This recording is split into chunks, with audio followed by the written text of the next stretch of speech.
Ray wants to know, how did you feel putting over things like Mr. Sako? Is that a little too cartoony for you, or did you dig it? I dug the fact that I had a job. Okay. I dug the fact that I was there to enhance talent, which is every announcer's goal. Enhance the talent, the storylines, get people tuned in.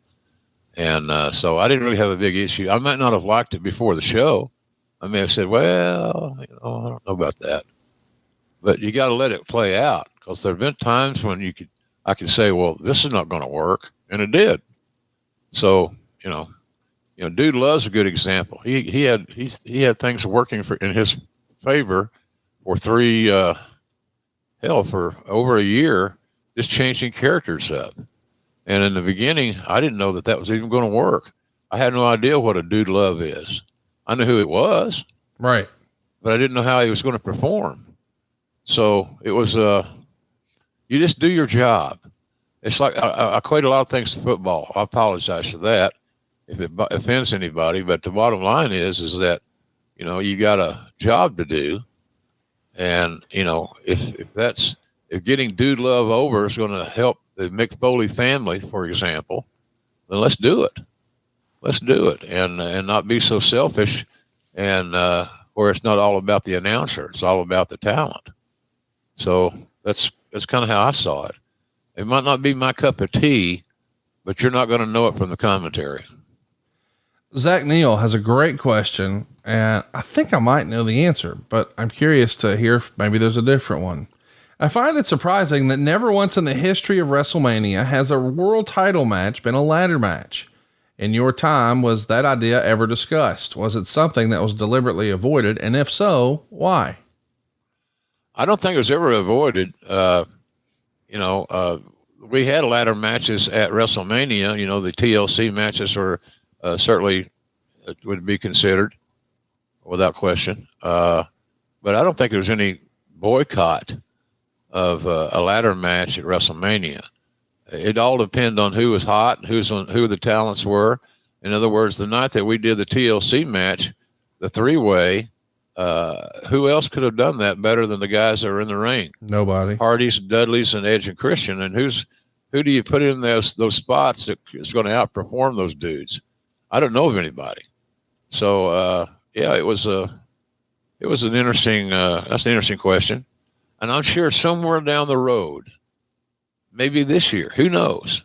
You'll have a scenario where the ladder match fits the talent to fit the moment at WrestleMania. Michael has a great question about something we're all going to be talking about a month from today. Is JR going to check out the film The Iron Claw? And does JR have any stories about his interactions with the Von Erich family? I had a lot of interactions with the Von Erich family. I didn't necessarily get along great with Fritz, because Fritz is a lot like Cowboy. His way or the highway, and they were partners. So I kind of let Bill handle all that stuff with Fritz. I think my age, the fact that I wasn't a wrestler, adversely affected my relationship with Fritz. So, but I don't hold that against him. A lot of guys did that to me, and I just kept moving on in the direction I was in. So no, I had the Von Erich kids were so talented offensively, but they were offensive. But I just didn't, I had some issues with them. The drug and alcohol use was harmful, unsteady, but it was that way. And I know Cowboy was used in the Von Erichs immensely, because the Von Erich television in Dallas came into Oklahoma on cable. So they had a built-in platform to do the Von Erichs. And it seemed like it worked out pretty good. We used the Von Erich boys a lot until we couldn't depend on them for the reliability. They were good kids. They weren't malicious. They just couldn't handle their booze and their pills. Larry wants to know, as you're close to a third book, do you think we'll ever see a Vince McMahon autobiography? I don't think so. What do you think? Well, it's hard to say. I agree that it certainly would be interesting to read and to see how he perceived it, how he evaluated his place in history. I'd certainly buy it, read it, probably more than once. But I got to believe that someplace down the line, you can almost guarantee there will be a Vince McMahon autobiography. Whether he writes it himself or he has a big hand in it, then that remains to be seen. It's too good a topic for some ambitious author not to take advantage of. So when, I don't know, but if, absolutely it'll happen.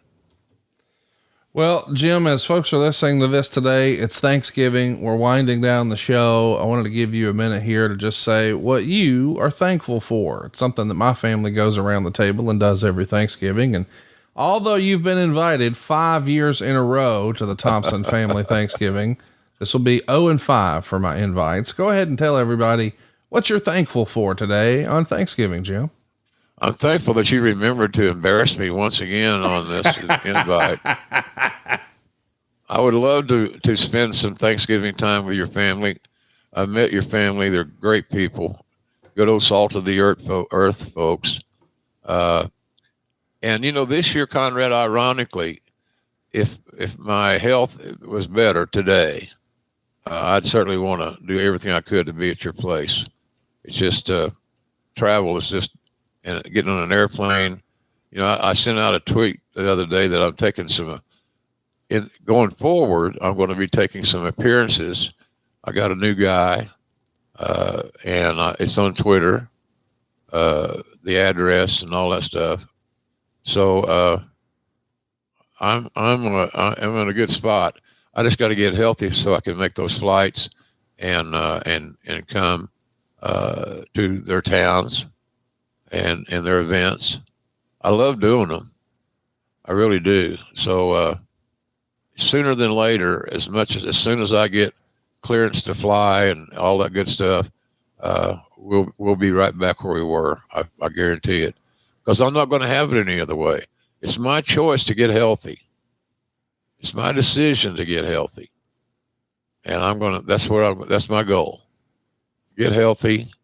Blood sugar issues are aside. Still got this radiation wound on my left ankle. It's just it seemed like every day. Today I've got a Zoom call with my cardiologist, and so I'm doing all I can to stay on top of it, and I believe that I'm getting better, and doctors believe I'm getting better. So we'll see. We'll see. I have a lot to be thankful for. I'm alive, and I want to stay alive for several more years and enjoy the fruits of my labor.